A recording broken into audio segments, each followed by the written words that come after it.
25 minutes after the hour now, FBI officials confirming that the suspect accused of killing Charlie Kirk lived with his transgender partner and that they are fully cooperating with the agency's investigation.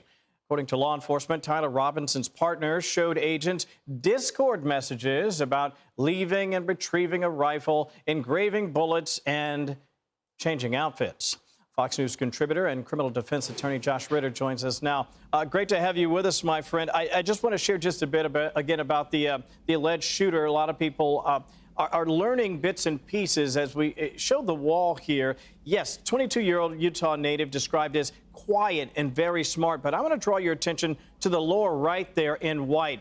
Registered to vote with no party affiliation and inactive in the last two elections. And I mention that specifically because there have been those who've suggested there was a right-leaning political motivation here, which I think is clearly easy to dispute. I just want to begin by asking you, where are we on this investigation and what happens here in the next week or so?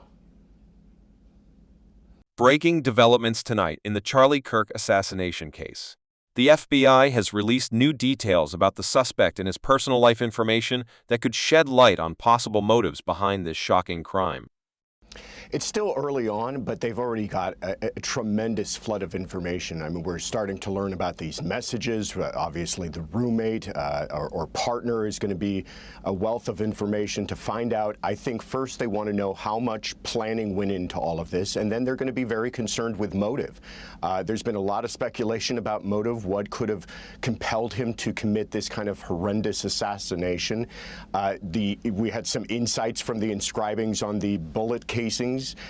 Also some of the messages that he shared, some of the thoughts that he shared with even his family members. But now, as we're starting to learn about this relationship that he may have had, that starts to add further insight, I think, both into the assassination itself and then even chillingly to the timing of the assassination with the words that were coming out of Charlie Kirk's mouth at the time that he was shot. As you just heard, investigators are digging into Discord messages allegedly exchanged by Tyler Robinson, the accused shooter. These messages detail disturbing plans from retrieving a rifle to engraving bullets, even down to changing outfits before the attack.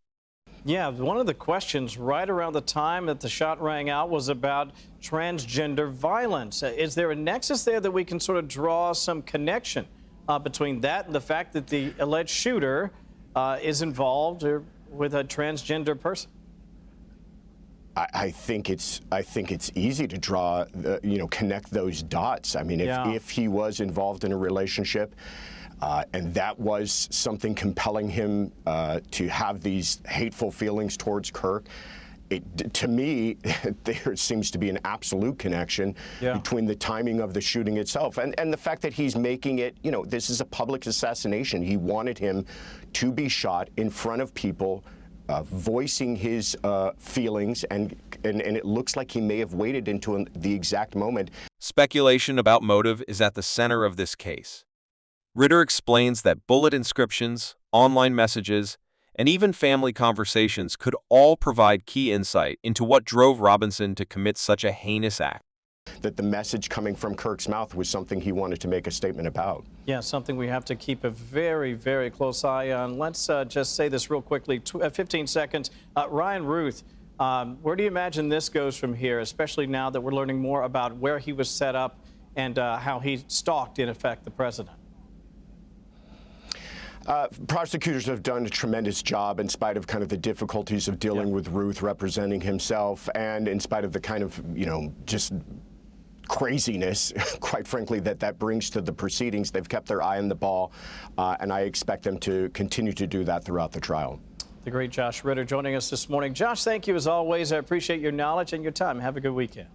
Analysts suggest there could be a direct connection, pointing out the chilling timing of the shooting, which coincided with Kirk speaking on issues tied to transgender violence. Authorities believe Robinson may have been making a very public statement. This investigation is still unfolding, and authorities continue to examine every angle from Robinson's personal relationships to his digital footprint. We'll be watching closely as more details come to light in the days ahead.